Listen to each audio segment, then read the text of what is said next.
Անապահության գնահատման նոր համակարգը պիլոտով սկսել է գործել Սյունիքի և Կոտայքի մարզերում, ինչու կառավարությունը գնաց այս փոփոխությունները, ինչ հիմնական ակնկալիքներ կան ու մեկ շաբաթվա նախնական արդյունքների մասին խոսելու ենք տաղավարում։ Այստեղ է աշխատանքի և սոցիալական հարցերի նախարարության միասնական սոցիալական ծառայության պետի առաջին տեղակալը։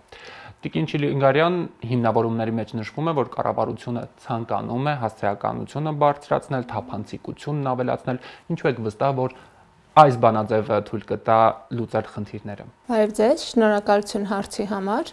Սկզբում փորձեմ հակիրճ ներկայացնել անապահովության գնահատման նոր համակարգով դիմում ներկայացնելու ընդհանրապես նպաստ նշանակելու եւ դիմումների մշակման process-ը, որի հիմքում դրված է առաջի հերթին հենց թափանցիկությունը եւ բնականաբար մեր նպատակը հնարավորինս հասարակականությունը բարձրացնելն է նշանակվող նպաստների։ Դիմումները ներկայացվում են առցանց տարբերակով, e-social.am հարթակով քաղաքացիները ստեղծում են անհատական օգտահաշիվներ, որով էլ ներկայացնում են իրենց դիմումը։ Դիմումը ներկայացնելուց հետո համակարգը շուրջ 20 եւ ավել այլ գերատեսչությունների տեղեկատվական շտեմարանների հետ փոխգործելության արդյունքում բացառող գործոններ չհայտնաբերելու դեպքում անցնում է հաջորդ փուլ։ Հաջորդ փուլը դա դիմումատու անձի ընտանիքի կենցաղային պայմանների գնահատումն է։ Այստեղ եւս իրակագնահատումը մեր գնահատող մասնագետների կողմից իրականացվում է թվային գործիքի միջոցով։ Այսինքն թղթատարությունը այստեղ մինիմալ է։ Հնարավորինս բացառված է թղթային բարձրարարությունը, տեղեկանքներ այլ գերատեսչություններից ներկայացնելու անհրաժեշտությունը։ Թվային գործիքով մեր աշխատակիցները գնահատող մասնագետները պլանշետներով մոտենում են ընտանիքի գտնվելու վայր, բնակության փաստացի վայր եւ իրականացնում են կենցաղային պայմանների գնահատումը։ Գնահատման հարցաշարը հաստատված է կառավարության որոշմամբ 27-ն որոշմամբ, որտեղ բոլորին հասանելի են հարցերը, մեր աշխատակիցը ուղղակի կատարում է համապատասխան նշագրումները հարցերի դիմաց եւ ըստ անհրաժեշտության նաեւ կցում է հիմնավորող լուսանկարները։ Օրինակ մոտավորապես ինչի մասին կարող են հարցեր լինել։ Կենցաղային պայմանների, կենցաղային գույքի, այն պայմանների, որը տիրապետում է քաղաքացին, տարատեսակ հարցեր են։ Հարցերը հրապարակային են, կարող են բոլորը ծանոթանալ նաև դրան։ Աշխատակցի կողմից համապատասխան նշագրումներից հետո բանաձևն է աշխատում եւ կենցաղային պայմանների գնահատման արդյունքը որոշվում է բանաձևի արդյունքում եւ ոչ թե մեր աշխատակցի ակնադիտական կամ սեփական կարծիքի հիման վրա։ Եվ արդյունքում նշանակվում է անապահովության նպաստը, համապատասխան արդեն չափերից կախված նշանակվում է անապահովության նպաստը եւ բնականաբար համապատասխան ծառայությունները։ Այստեղ հատկանշական է, որ դիմումի ներկայացման ամբողջ գործընթացում սկզբից մինչև վերջ ցանկացած տեղեկատվություն եւ այլը հասանելի է նաեւ քաղաքացուն իր անհատական օգտահաշվում, նաեւ ծանոթություններ է քաղաքացին ստանում, թափանցիկությունը հնարավորինս եւ լիարժեքորեն քաղաքացու համար ապահովված է։ Նախկինում հնարավոր չէր։ Նախկինում քաղաքացին ինքն էր ստիպված ներկայացնել մեզ զանազան տեղեկանքներ, մենք էինք ստիպված կատարել զանազան հարցումներ, իսկ կենցաղային պայմանների գնահատումը հստակ հարցաշարով եւ գործիքով չէր թվային։ Դրանից հետո հաջորդը դա հասարակականության բարձրացումն է։ Անապահովության գնահատման նոր համակարգում փորձել է տրվել հնարավորինս բոլոր այն հասարակականության խնդիրների պատասխանները, որ առկա էին հին համակարգում։ Ուղղակի շատ չծանրաբեռնեմ մի օրինակ բերեմ, ավտոտրանսպորտային միջոցը։ Եթե հին համակարգում բոլոր տեսակ լինի 1970-ականների արտադրության թե 2025-ի արտադրության մեքենա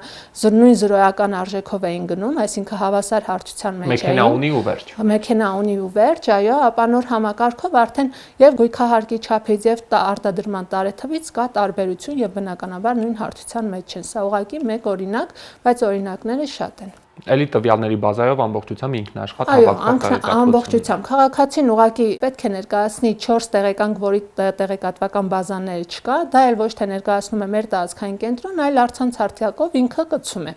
Մենք ուղղակի դրա վավերությունն ենք ստուգում եւ այստեղ ուզում եմ մի հանգամանքի վրա եւս շեշտել, քաղաքացիները եթե դժվարություն են ունենում դիմում ներկայացնելու գործընթացում, ինտերնետ անհասանելիություն կամ այլ տեխնիկական խնդիրներ, կարող են մոտենալ մեր այս դեպքում Կոտայքի եւ Սյունիքի մարզի տարածքային կենտրոններ, մեր ընդունանների աշխատակիցները պատրաստական են նրանց աջակցել, խորհրդատվություն տրամադրել դիմումի ներկայացման գործընթացի հետ կապված, ինչպես նաեւ մենք տեղում ունենք եւ Wi-Fi հասանելիություն եւ պլանշետներ, որ աշխատակիցները կտրամադրեն մեր քաղաքացիներին։ Պիլոտը Կոտայքում, Սյունիքում, ինչու այս մարզերը ընտրվեցին, աշխարհագրորեն թվում է բավական իրարից հեռու, կա ինչ-որ հատուկ նպատակ։ Այստեղ հաշվի են առնվել մի քանի հանգամանքներ, չկենտրոնանալով ամենևին նպաստառու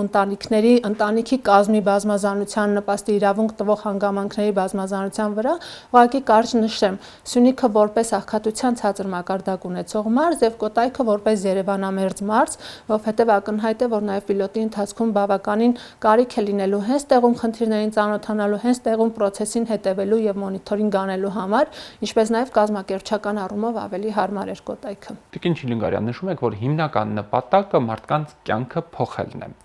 Եթե փորձենք թվերով խոսել, որքան էր կազմում մեկ ընտանիքի համար անապահովության գնահատման համակարգով պետության կողմից վճարված գումարը ու հիմա ինչքան է կազմելու։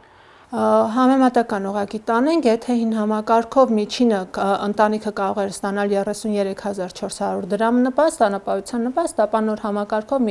միջինացված թիվը կլինի շուրջ 49400 դրամ։ Այսինքն, այստեղ նաև գալիս է բյուջեի հարց, արդյոք եղել է որոշակի կրճատում կառավարության հատկացումների միջոցով նախորդի հետ համեմատ, որտեղ անդադ քննարկվում է նաև, որ վերջնական նպատակը, այսպես ասած, կառավարության բեռի թեթևացումն է։ Հարցը շատ սպասված էր նաև իմ կողմից, ես ցանկանում եմ նշել եւ բոլորս շեշտադրենք այն հանգամանքը, որ անապահովության գնահատման նոր համակարգը ոչ թե իր առջև խնդիր է դրել բյուջեի կրճատման կամ բյուջեի խնայողության, այլ անապահովության գնահատման նոր համակարգով խնդիր է դրված հասցեականության եւ թիրախայնության բարձրացման։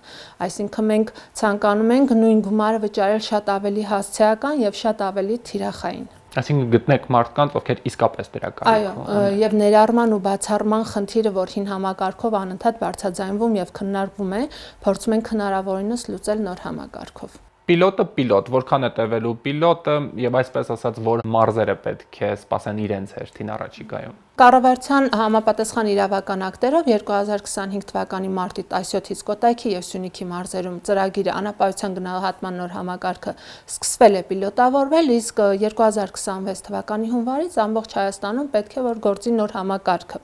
Բնականաբար մարտից մինչև դեկտեմբեր ընկած ժամանակահատվածը այն ժամանակահատվածն է, որի ընթացքում մենք պետք է լավարկենք, հնարավոր բոլոր փոփոխությունները իրականացնենք եւ արդեն 26-ից ամբողջական լիարժեք նոր համակարգով սկսվի։ Այսինքն դեռևս արդյունքները մոնիթորինգի պետք է ենթարկվեն ու հնարավոր փոփոխություններ կարող են լինել։ Այո, բնականաբար լավարկման ցանկացած առաջարկ քննարկելի է ընթացքում, փոփոխություն դեպի դրական բնականաբար կատարվելու է։